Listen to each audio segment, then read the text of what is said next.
For more than 20 years, some parts of Plateau State have been ravaged by violence, leaving the once peaceful state a ghost of itself. However, in recent times, efforts to ensure the return of peace in the area appear to be yielding results. Our correspondent Chizoba Anionwe in this report traces the genesis of the crisis and what is being done to restore normalcy in Plateau State.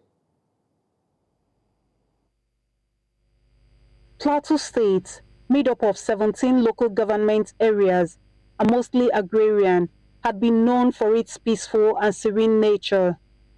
Sadly, in 2001, that peaceful atmosphere was shattered with the first strike of violence, which has lasted over 20 years. The factors that gave rise to the violence ranged from ethno-religious to political and farmer-herder crises, resulting in cattle rustling and poisoning, destruction of farmlands and killings. Journalists too were at risk. God will take control. And I'm watching right now. I'm in Mangu, believing that the violence forced thousands of people out of their ancestral homes into internally displaced people's camps. For many years, efforts by the military and paramilitary agencies deployed to end the carnage yielded little results, especially in the flashpoint areas of Mangu, Bokos, Barkinladi, Riom, and Bassa local government areas.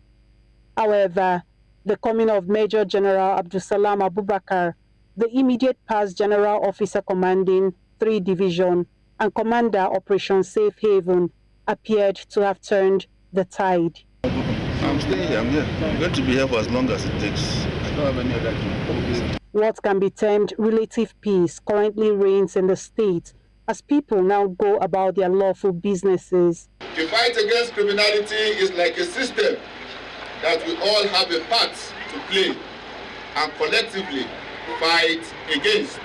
I am glad to observe that we have derived the dividend of that seminar as clashes and farm destructions reduced by over 60% this year based on available statistics.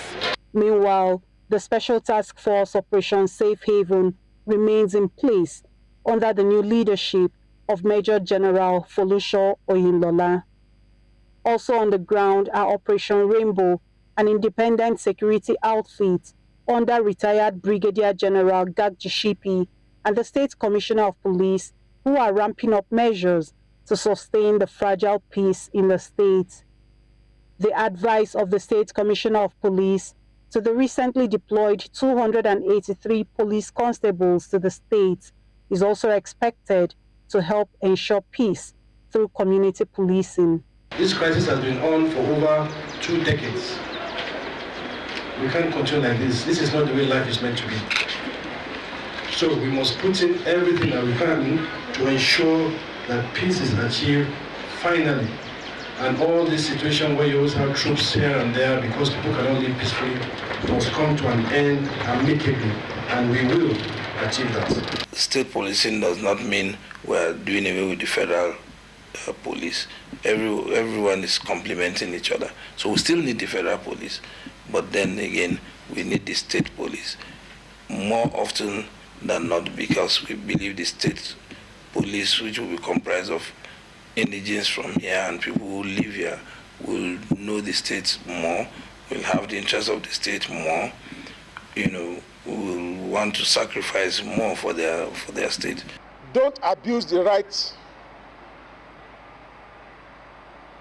of the people you are serving, and don't put your hands into corruption, extortion.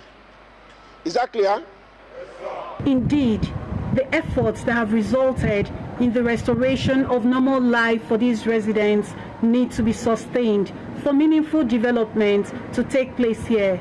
And with several arrests made over the attacks, it is expected that culprits are brought to justice to serve as deterrents to others. In Jos, Plateau State for News Central, I am Chizoba Anionwe.